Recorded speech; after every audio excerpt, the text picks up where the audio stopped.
Thank you for flying Cosmic Armor Skyline. If you look out to your left through your viewport window, you will see our Lord and Savior, the Presence, being consumed by what appears to be a fallen monitor named Rox Ogama. It appears the apocalypse is nigh. So the Presence is usually said to be one of the most powerful entities in all of DC Comics. Every list that I see, he's always number one for some reason. And it has always baffled me. And I don't understand why. Because the comics made it clear that this character is really not as powerful as most scalers claim him to be. So let's look at the evidence and let's debunk this once and for all. Let's zoom back to Lucifer 2000, where the Presence names himself the Lord of Deceivers. You think Lucifer's bad? You think Lucifer's a liar or a deceiver? Nope. He learned from his dad. For you are the king of contrivance and manipulation, my Samael.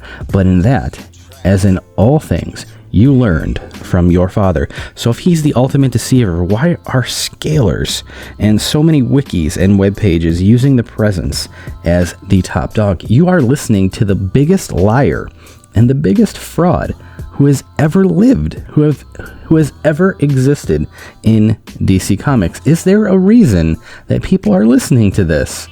Next, for prayer, the Spectre realized was the answer. Prayer was energy, the most powerful energy in all the universe. Prayers drawn from the depths of the individual soul and from the formless divinity that lived on the other side of the portal. So where does the Presence live? He lives in the sphere of gods. Great. So all of those people who said he's outside of his own creation, well, you know what? The comics don't seem to agree with you. And, we have some images here of the angels talking about the Presence too. So the angel says, this world, this teeming living globe that we angels have been blessed to behold since the Presence was first made manifest. Wow, so the Presence is manifest, That's quite interesting. I thought he was some kind of a conceptual thing. But here, his own angels are saying, no, he's made manifest. And back in the old Swamp Thing series, at the end of Volume 2, there was a war in heaven. And the parliaments didn't enjoy the way the Presence was running things. So the Phantom Stranger and the Word are speaking to each other, and the Word says a little bit more about what happened while the Phantom Stranger was away. So why did they do it? Why try to create a new god when they can serve the voice for an eternity on bended knees? They tried to replace him with a new king, and it nearly worked. So he's saying that the parliaments gathered together, and just the parliaments alone, it wasn't anybody else, and they almost killed and dethroned the Presence. So the parliaments alone, by themselves, are almost enough, almost on par with Yahweh, the Presence, in DC Comics. So what happens if we throw in a couple high-tier angels? Let's say Michael, Gabriel, Lucifer, maybe Zariel, maybe the Pax Day. What if we throw the Endless in there with the parliaments in this fight? What if we throw in Mother Night and Father Time? And, well, if the parliaments alone are almost enough to dethrone the Presence off of his throne, then what if we throw one or two more giant cosmic beings who might be even more powerful than the parliaments? What happens if the parliaments plus the Endless attacked the Presence? What if the parliaments plus Mother Night or Father Time attacked the Presence? Would that be enough to kill the Presence? Yeah, I think so. Back to the 80s in the Crisis on Infinite Earths story. And the Anti-Monitor is attacking the Spectre. And the Spectre blurts out he sees worlds that have never existed and never will. He sees shapes and colors and patterns and concepts undreamt of, even by his master. And the master of the Spectre is the Presence.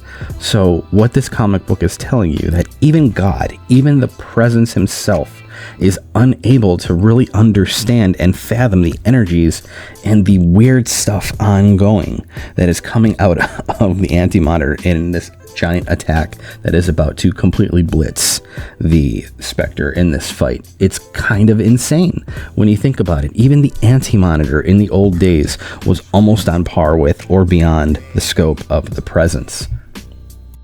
So we move on even further, where the Spectre is fighting a bad guy and Etrigan is there watching. And he says, "Get out, Angel. I have you now. I understand now. Even the Presence itself must fear it. Vengeance will be ours, Etrigan." Wow. So the Presence is afraid of something interesting, and that's coming from Etrigan and the Spectre himself. Awesome. And here in this statement, here it's saying that in the beginning, floating in the void was the creator. And in this sense, they were talking about whoever the God creator is, for multiple religions and views from their version of, whatever their civilization is. In this case, it's talking about whoever the creator is, forged in the beginning or the end, floating in the void. So it's telling you that the Presence is really not on par with this concept of the void. It came from the void. It's not that it is the void or beyond the void. It actually sprouted from this void. Back in the Neil Gaiman Sandman series, that we can never return to the Silver City.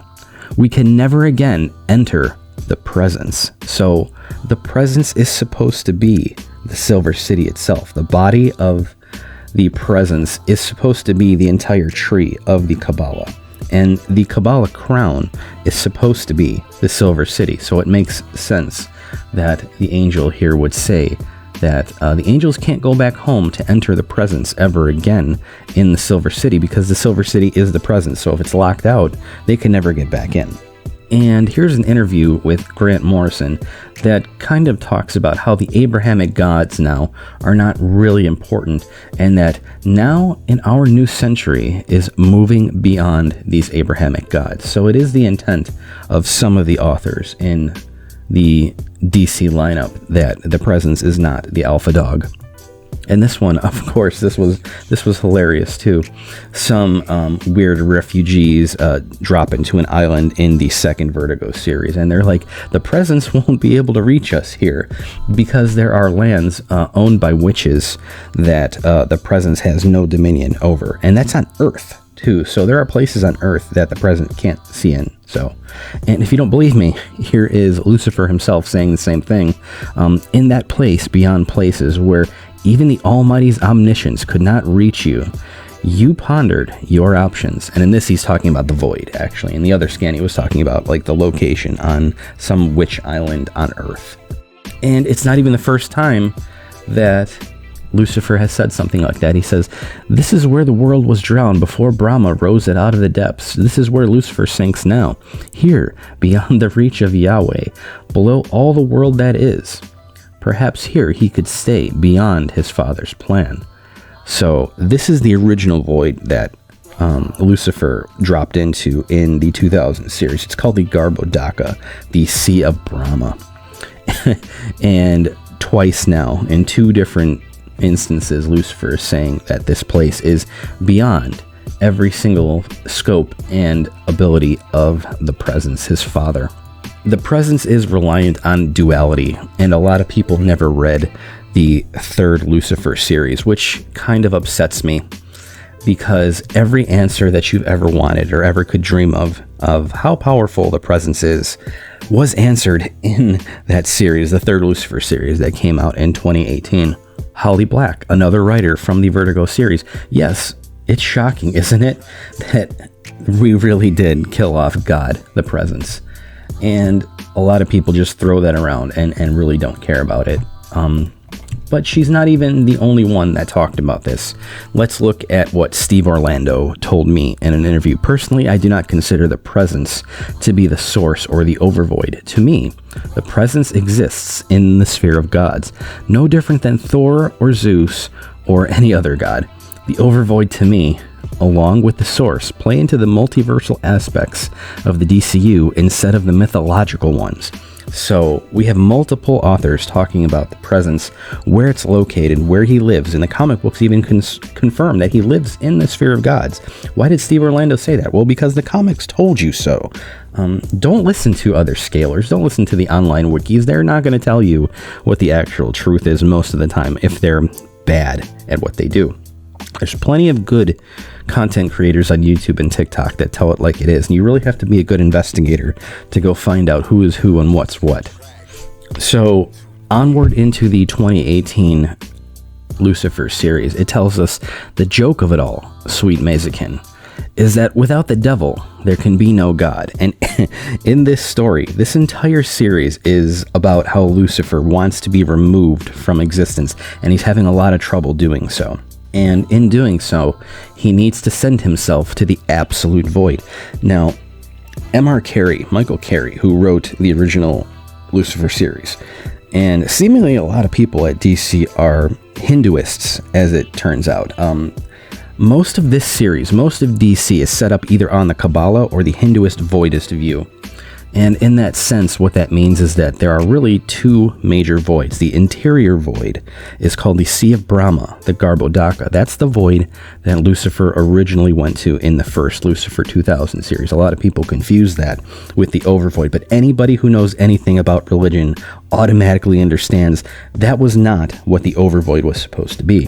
The overvoid was supposed to be the exterior void, and it's called the absolute void. It's the total nothingness factor. And Lucifer dearly wants to go to that void, but he can't just do it. He needs some kind of special way to get there, and the way to get there was to delete his own concept from the Book of Destiny. Totally delete the concept of the devil, but little did Lucifer understand that the concept of God and the devil are a duality that require each other. So he says, perhaps nothingness is not the void we were born from, but it is a void nonetheless. So the actual non-existent void, the absolute void of the overvoid, is a place that the angels are saying that they were not born in. They don't really know much about this place, and they also just can't go there. Now, when they go there, Lucifer finds out that the presence also goes with him. And both the presence and Lucifer get deleted the moment that they try to enter the overvoid, because it's nothingness. That's where you go to cease to exist. And then after that, all of the angels start to die because God isn't there anymore to sustain their divinity. So they start to eat each other. Now, if we run back to Final Crisis Revelations, the exact same thing happens to the Spectre. While the Spectre is talking to the Radiant, he says, God will let you do that for her, while piece by piece, my own power is whittled away. This is almost the exact same statements that the angels make in 2018 series when the presence gets killed. You see where I'm going with this, right? So the DC guidebook, the presence, the supreme being and arbiter of the known multiverse, but possibly not of the greater omniverse. So another guidebook even agrees that the presence is not the alpha dog. So what I'm saying here is that a lot of scalers and people who talk about DC in other content online don't actually read the source material very often, because it was made clear in Final Crisis that Mandrak's brother, the fallen monitor Rox Ogama, ate the presence and took his creation orb. I want you to read this, and I want to see if anybody here, now be honest in the comments if you can see this without me explaining it to you. I'm going to read what Rox Ogama says, and I'm just going to read it flat out, and then you can make your own choice. The whole of existence in a single book, and he's holding this orb. It's a double-ringed energy-filled orb in his hand. Why is he even holding that? Well, a lot of people glossed over that. The reason is because back in the Vertigo 2000 series, the exact same orb was used to denote a creation, and it was held up by the presence. This is kind of a problem because I took these images in Photoshop, and I believe I was the first one in the whole world to ever do this. The presence holds up the exact same orb that Rox Ogama holds up. And in Photoshop, when we drop down the shadows and play with the darkness levels, we can see both of them are holding some kind of Easter egg inside of it. You can see some kind of wispy energy cloud of something inside of it. You can't even see that with the naked eye unless you Photoshop it. So the illustrators and both series put that in without actually telling anybody.